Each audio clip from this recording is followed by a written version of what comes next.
Bonsoir à tous, bienvenue, ravi de vous retrouver en ce début de semaine.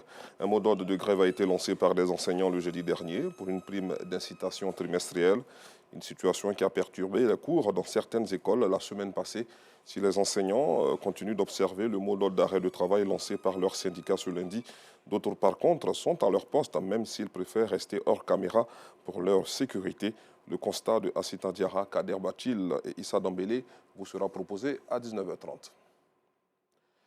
Et puis, le réseau ouest-africain des jeunes femmes leaders a initié une campagne dans des écoles pour sensibiliser les élèves sur la santé sexuelle et reproductive des adolescents en milieu scolaire.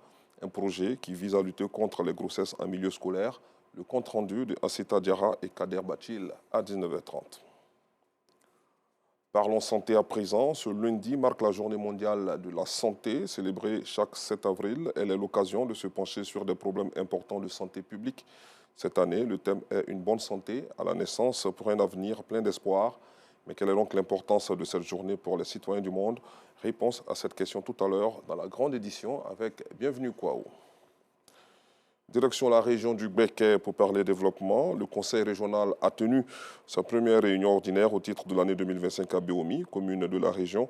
Les détails avec Kader Sogodogo à 19h30.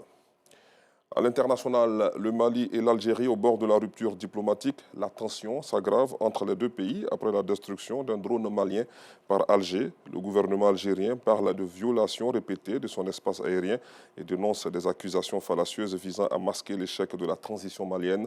Alors que le gouvernement de Bamako a critiqué une agression flagrante et menacé de porter plainte devant des instances internationales, Alger a répliqué par un communiqué virulent, rejetant en bloc les accusations et dénonçant une instrumentalisation politique. Hors du continent, le roi Charles III entame ce lundi une visite officielle en Italie. La première en tant que souverain, le monarque britannique est arrivé au pays des Pâtes pour une visite d'État au cours de laquelle il fera un discours devant le Parlement et va visiter le Colisée, mais ne verra pas le pape François en convalescence après une grave pneumonie.